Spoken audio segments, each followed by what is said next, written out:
So gangs of Godavari cinema event లో pre release లో భాగంగా రెండు విషయాలు నెట్టింట తెగ వైరల్ అవుతున్నాయి.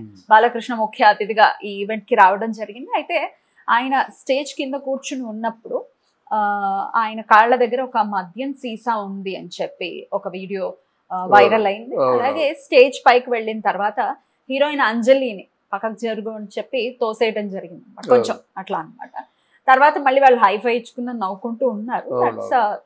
That's a different story. But తోసేయటం అనేది జరిగింది. అయితే ఈ మద్యం సీసా మాత్రం లేదు, ఇది సీజీలో ఎవరో క్రియేట్ చేసి కావాలని బాలయ్య బాబుని బ్యాడ్ చేయడం కోసం ఇలా క్రియేట్ చేశారు అని చెప్పి నిర్మాత నాగవంశీ ఒక వివరణ ఇచ్చారన్నమాట. అసలు మొత్తం ఈ వ్యవహారాన్ని ఎలా చూడొచ్చు అంటే ఇక్కడ బాలయ్య బాబు వచ్చినప్పుడు ఆయన తాలూకు నైజమే అలాంటిదో.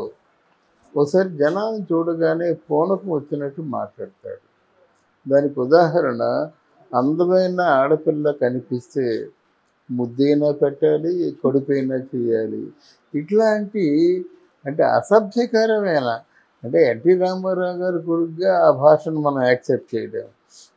మూలాధారం గొప్పది కదా, ఆయన కొడుకుగా యాక్సెప్ట్ చేయలేము, ఎవరైనా యాక్సెప్ట్ చేయలేము. ఎవరైనా అఫ్కోర్స్ ఎమ్మెచ్యూర్ అన్నట్టు చాలా శబ్దాలు కొడతారు ఎమ్మెచ్యూర్ అయితే. అలా కాదు కదా, ఆయనతో ఎదురు తిరగలేము, ఫైట్ చేయలేము, కానీ బాధపడకుండా ఉండలేము. అలాంటి సందర్భాల్లో ఎలాంటి తప్పులు దొరుకుతున్నప్పుడు క్షమాపణలు చెప్పుకోవడం కంటే ముందు నోరు కట్టడి చేసుకోవడమే మంచిది. నోరు కంట్రోల్ చేసుకుంటే ఈ పరిస్థితి ఉండేది కాదు కదా. దాని మీద ఎన్నో చెలవులు పలవులు, బాలయ్య బాబు కూర్చున్న చోట ఏదో ఒక మద్యం బాటిల్ దొరికిందని ఇలాగ దాంతో వైరల్ చేసి ఇలా, అంటే ఈరోజు సోషల్ మీడియా బాగా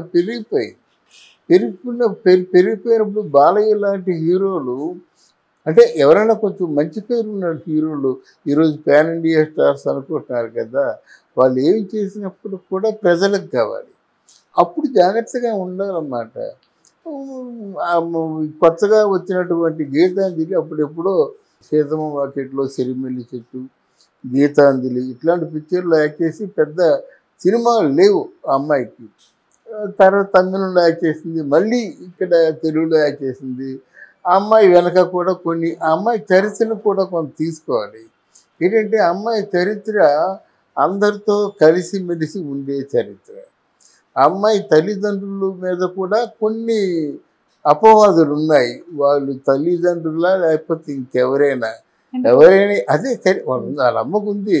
వాళ్ళ అమ్మ అంటే వాళ్ళ అమ్మ కాదు, పిన్ అనుకుంటాను.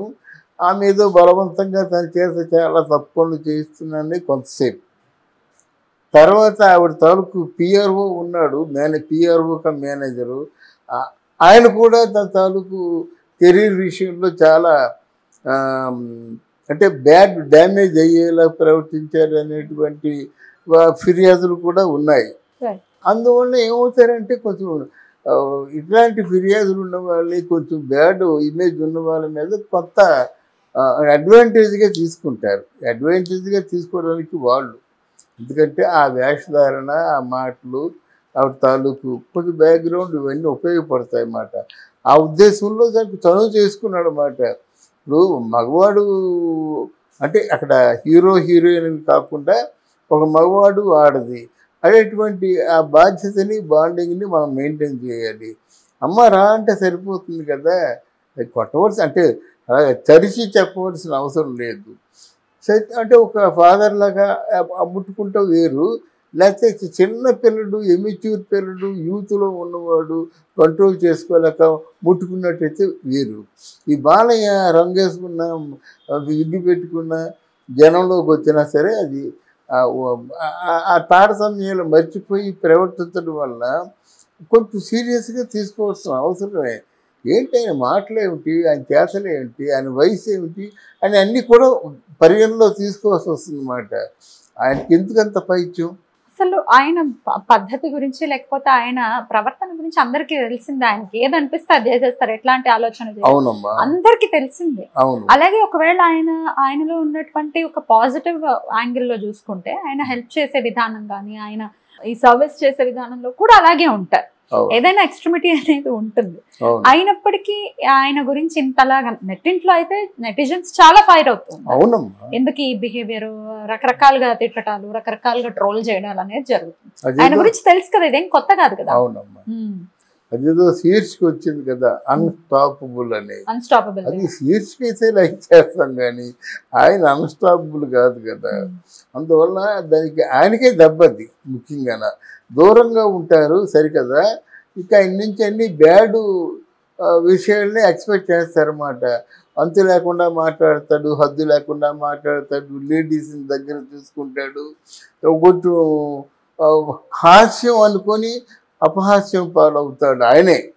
కనుక ఇక ముందన్నా జాగ్రత్తగా ఉంటే మంచిది. లేకపోయినట్టు ఇలాగే వైరల్ అయిపోయి చెడ్డైపోయి ఆ ఎన్టీ రామారావు గారి పేరు చెడగొట్టుకుంటారు అన్నమాట. పలు సందర్భాల్లో ఆయన వైరల్ అయిన సందర్భాలు ఉన్నాయి సార్. స్టేజ్ మీదకి వచ్చినప్పుడు లేకపోతే ఫ్యాన్స్ ని కొట్టే విషయాల్లో కొడుతూ ఉంటారు. అయితే దానికి పూరి జగన్నాథ్ గారు కూడా ఒక వివరణ ఇచ్చారు. ఫ్యాన్స్ ఏ మామూలుగా ఉంటారు, గిల్లేయడాలు ఇలాంటివన్నీ చేస్తూ ఉంటారు, ఫోన్లు కొట్టేయడాలు, బంగారం ఉంగరాలు లాగేయడాలు ఇట్లాంటివి జరుగుతూ ఉంటాయి. అందుకని అలా రియాక్ట్ అవుతారు తప్ప కొట్టాలని కాదు. ఫ్యాన్స్ చాలా హ్యాపీగా ఫీల్ అవుతారు దెబ్బలు తింటే అని కూడా. అదే హ్యాపీగా ఫీల్ అవుతారు కానీ ఒక రోజు ఇవన్నీ సక్సెస్ ఉన్నంత వరకే ఉంటాయి. ఒక్క ఫెయిల్యూరు తారసపడిందంటే ఇవన్నీ రివర్స్ అయిపోతాయమ్మా. సక్సెస్ ఉన్నంత వరకు మీరు ఎవరు ఏ విధంగా ప్రవర్తించినప్పుడు కూడా కామెంట్స్ బయటికి రావు, ఏదో సోషల్ మీడియాలో వస్తాయి, మళ్ళీ చప్పును చల్లారిపోతాయి. కానీ ఇవన్నీ ఎప్పుడు మీకు బయటపడతాయంటే ఆ మనిషికి ఫెయిల్యూర్ తన చెరువులో లేకపోతే మాత్రం డెఫినెట్గా ఇవే వస్తాయి. మరి ఆయనలో ఈ వైఖరి మారుతుంది అని అనుకోవచ్చా? వైఖరి మార్చాలంటే ఆయనలో ఉంది, పెద్ద మనిషి తరహా బిహేవ్ చేయాలి అన్నమాట. మారుతుందని ఎక్స్పెక్ట్ చేయొచ్చా? డెఫినెట్గా ఎక్స్పెక్ట్ చేయొచ్చమ్మా. ఎందుకంటే ఆయన కూడా ఉదయం లేచి పూజ పునస్కారం చాలా పూజ గట్టిగా చేస్తాడు.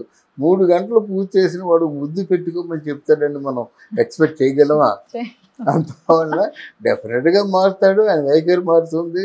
మనం చెప్పే వీడియోలు కూడా చూస్తుంటాడు. ఆయన డెఫినెట్గా గమనిస్తుంటాడు. లోపల మనసులో ఎటువంటి కల్మషం ఉండదు అనే మాట కూడా వినపడుతూ ఉంటుంది ఆయన గురించి. ఎవరు మనసులో దూరి చూడరు కదమ్మా, మనసులో దూరి ఎవరు చూడరు కాదు కదా. ఇప్పుడు ఇదే విషయంలో మీకు ఒక ఎగ్జాంపుల్ చెప్తాను, సందర్భం వచ్చింది కాబట్టి.